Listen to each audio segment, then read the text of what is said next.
One. Hello, I would like to first introduce myself. I am DrJai Prakash Suntewari, and I've been working as an internist in Mission Hospital for the last 28 years. Welcome everyone. I would like to give a brief talk on high blood pressure, which is a very common disorder in today's age with a lot of stress, and people don't seem to have time to relax. This is one of the most important and relevant problems that we face in today's world. So I just give a brief talk on this so that most people would get a brief outline as to what it is and how are we going to deal with it and what are the long-term implications of this disease. So basically a good question would be, most people would ask me, what is high blood pressure? High blood pressure basically means the blood pressure in the arteries is persistently high. So what is the number that we are talking about? Mostly in today's age, anything that is above 140 by 90 millimeters of mercury is considered high blood pressure. Okay, but again, this will depend on age, because some studies say that after the age of 60 to 80, even if your blood pressure is 150 to 90, some studies accept that as okay, that's the target number that we want. But in most young people, normally the cutoff would be about 140 to 90. So that is what we say as a high blood person has a high blood pressure. Okay, then what are the symptoms? Like if a person comes, do you know you have high blood pressure? They say it is a silent killer, meaning to say that there may be no symptoms whatsoever, and it is more an incidental finding. The person comes, the patient comes to treat something else, and then when they measure his blood pressure, they find it's very high, or they come for a screening to do a blood health checkup, and they find that their blood pressure is very high. So what do? Do we start treating the patient immediately? No, that's not the way, because there is something known as white coat hypertension. Means a person comes in, he sees the doctor and he gets nervous, which is quite a normal, natural thing, human nature. So normally what we do before we confirm that a person has high blood pressure is we check his blood pressure at least twice, after a gap of 5-10 minutes, and we repeat the blood pressure, and we see, and normally we do it in two different clinical settings. Means you come today, we check your blood pressure once, it's high, you rest, you relax. If you want to use the restroom, you go relieve yourself, you come back, we take another record. If it is again high, we don't say, oh, you have high blood pressure, we start treating you. No, we say, okay, we give you an appointment, come 1 week later, and then we repeat the same thing. So basically two recordings at two different clinical meetings, and then we see.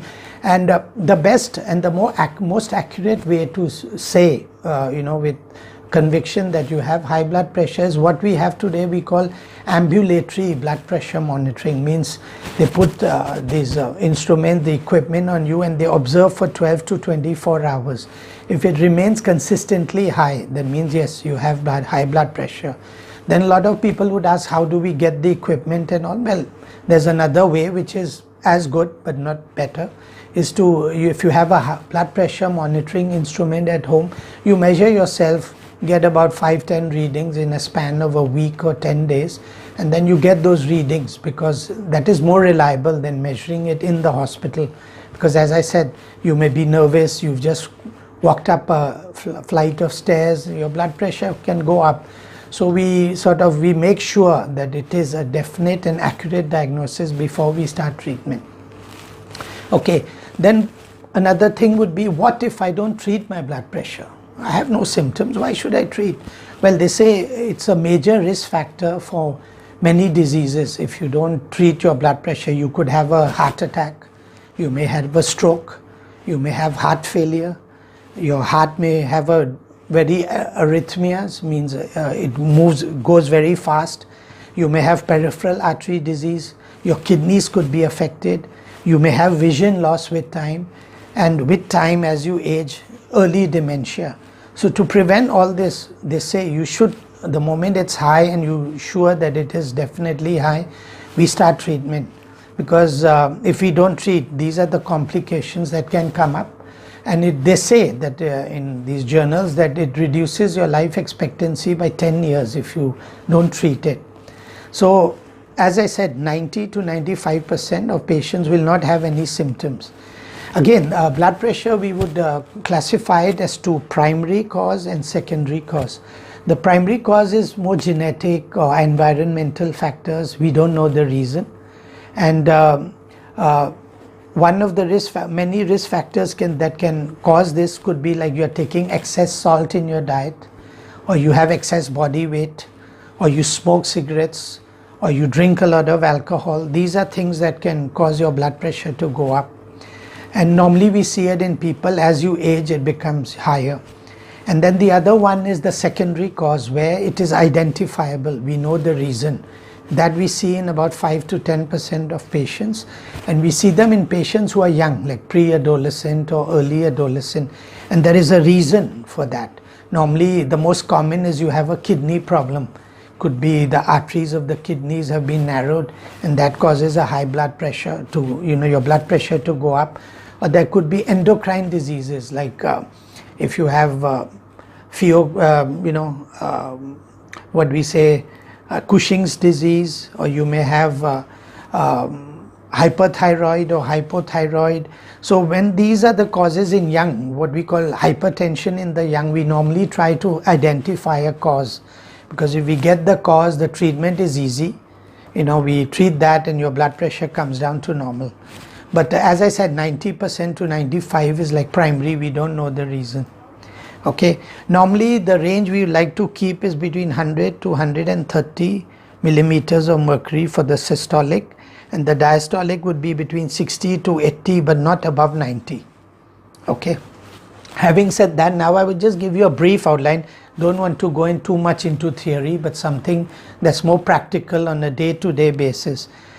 Some people say, when do you a person comes with high blood pressure, do you have to reduce the blood pressure immediately at that sitting itself, or do you wait for it to come down slowly? Well, there is something known as hypertensive crisis, which again we divide into urgency and emergency. What is the difference? Urgency means the blood pressure is like 180 by 110 and up. In that case, yes, it is hypertensive crisis. But if there's no end organ damage means the patient is not confused, there's no visual disturbances, he's not breathless, he doesn't have a heart attack or a pain in the chest. That's called hypertensive urgency. So we start him on blood pressure medication and we slowly reduce it in the next 24 to 48 hours. Basically, he has no end organ damage. But hypertensive emergency is somebody who has a high blood pressure and there is an end organ damage. Like as I was saying, he's confused, he has chest pain, he's a bit delirious. Then we need to reduce the blood pressure, but we need to reduce it fast. So there's no end organ damage or ongoing end organ damage. Okay, so having said that, I just mentioned about how do you diagnose. As I said, take the blood pressure, do the ambulatory monitoring, the white coat hypertension, which I just talked about. Then the next step, what's the next step? A lot of people come in with no symptoms and then the doctor prescribes quite a number of tests. Then you are still like a bit doubtful as to why. But as I said, we are trying to identify the cause. So normally we do a battery of blood tests. We check your kidneys, we check for your sugar, we check your lipid profile, we check your electrolytes, because like Crohn's disease is a kind of high blood pressure where the sodium, where the potassium is low, so we check for that. We check for hyperthyroid. If you have high, that could be one of the causes. Then the next thing is we check the urine to see if there are proteins. Could it be a kidney problem? And we check the x-rays and the electrocardiogram just to see if your heart is not enlarged, or there is a strain pattern on the electrocardiogram. Basically it means the high blood pressure can cause an abnormal rhythm in the electrocardiogram. So these are some of the basic tests which we do in any patient who comes. So we recommend somebody who has high blood pressure is not aware to come and do all these tests and do a regular follow-up. Okay, the treatment, as far as treatment goes, the first step before we start medication is lifestyle modification. That is easy, and they say if you can control that, it's basically like giving one kind of high blood pressure medication if it comes down. So what are these lifestyle changes that we recommend? First of all is reduce your weight if you have excess weight. And basically we talk about what is known as basic metabolic index, basic mass index, body mass index, where you keep the BMI between 20 to 25 kilograms per square meter, and you forget that. What we do is make sure that you are not overweight. Okay, so how do we do that? One is to do physical exercises on a regular basis, try and lose your weight. If you're smoking, you cut down on smoking and slowly give it up. Alcohol, social drinking, but try and not drink too much. And diet control, maybe you have more fruits and vegetables. So these are the lifestyle modification. If you can do that, they say it's like you may not need to go on medication once we get it under control. So that's the first step, and I think everyone needs to do it. Whether you need to be on medication, even if you are on medication, you need to do it concurrently. Means you do the lifestyle modification and you even take the medication, so that we give the least amount of medication to control the blood pressure. So once we do that, you are in safe hands, you will have a good quality of life, your life expectancy will be good, and there won't be any complications along the way. Okay. Having said that, now there are a group of patients who have what we call resistant hypertension. What does that mean? That means we give at least more than three medications to control the blood pressure, but we are still unable to control that. That means he's got resistant hypertension. But again, having said that, most people who have that are people who are not compliant with their medication. Means we give them the medication but they forget to take it, or they are too busy, or out of three they are taking only one or two. Maybe they forgot the medicine at home or in their office. Well, we understand that, but I think one needs to be very compliant to get the best results. So that is called resistant. And what is the reason for that? They say the autonomic system of your body could be, that could be one of the reasons, which we use the term neurogenic hypertension. But okay, having said that, I think this is one of the main reasons where you need to be on medication and control this resistant hypertension. Well, I've given you a basic outline of all these things just to make the lay person or the general population aware. Number one, which I may have not mentioned, is that most people who have high blood pressure, they don't know they have high blood pressure, so they are not basically on medication because they don't know. The major part of the world, they say about 22% of the world population have high blood pressure, but they don't know they have it. And even that, once they know, when we treat them, 50% we are able to control the high blood pressure. So it's not just knowing that you have it. Another thing is to be on medication, and number three is to, even after being on medication, you must make sure that it's under good control. Just being on medication, and if we don't get the target but blood pressure goal that we are looking on is still there is some risk involved. So what has the World Health Organization done about this?